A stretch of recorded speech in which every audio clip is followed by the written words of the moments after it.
Shalom, selamat pagi.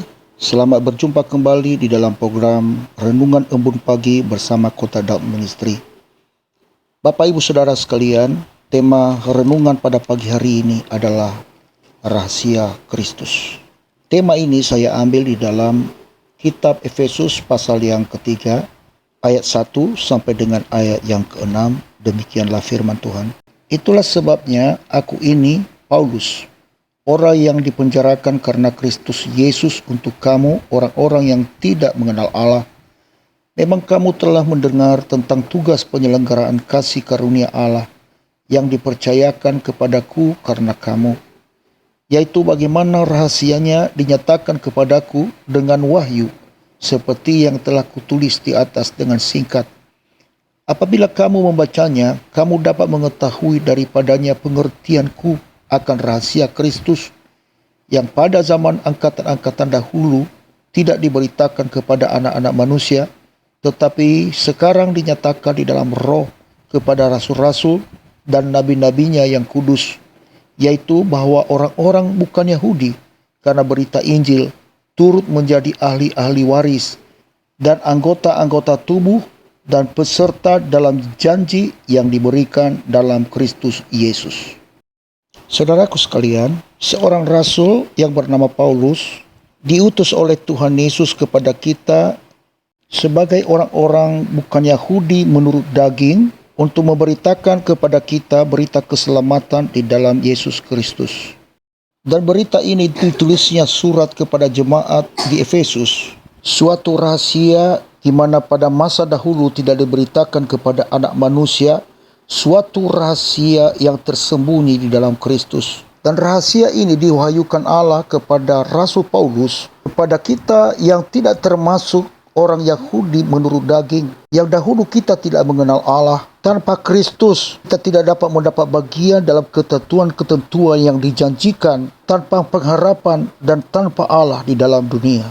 Tetapi sekarang, di dalam Kristus Yesus, kita yang dahulu jauh sudah menjadi dekat oleh darah Yesus Kristus, karena dialah damai sejahtera kita yang telah mempersatukan kita dan telah merobohkan tembok pemisah yang memisahkan kita dari Allah. Oleh kematiannya, ia telah menciptakan kita menjadi satu manusia baru di dalam dirinya, dan oleh tubuhnya ia telah memperdamaikan kita dengan Allah.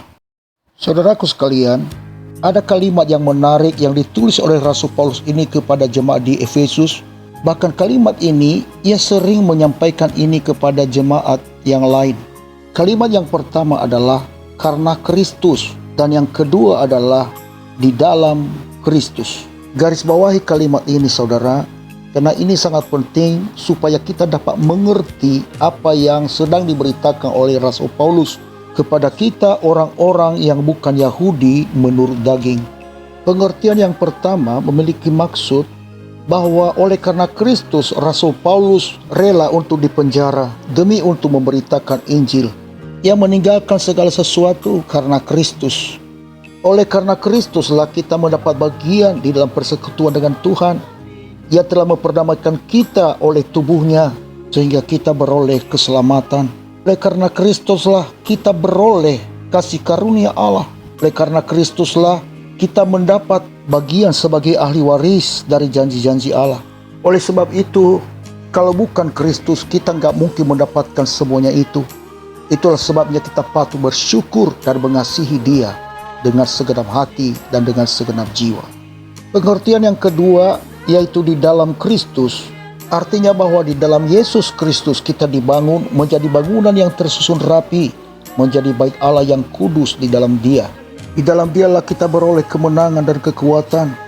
Di dalam Dialah kita boleh bertumbuh dalam iman. Di dalam Dialah hidup kita dikenan oleh Tuhan. Dan di dalam Dialah kita beroleh hidup yang berkemenangan. Sebab itu saudara, jangan berada di luar Kristus. Sebab di luar Kristus kita tidak mungkin kuat. Kita tidak mungkin berkemenangan. Tidak mungkin menjadi orang yang berkenan di hadapan Tuhan. Oleh sebab itu pastikanlah dirimu ada di dalam Dia sampai akhir menutup mata. Saya Pendeta Zaluhu, saya ucapkan selamat pagi bagi kita semua. Selamat beraktivitas. Tuhan Yesus memberkati kita sekalian. Shalom, Maranatha.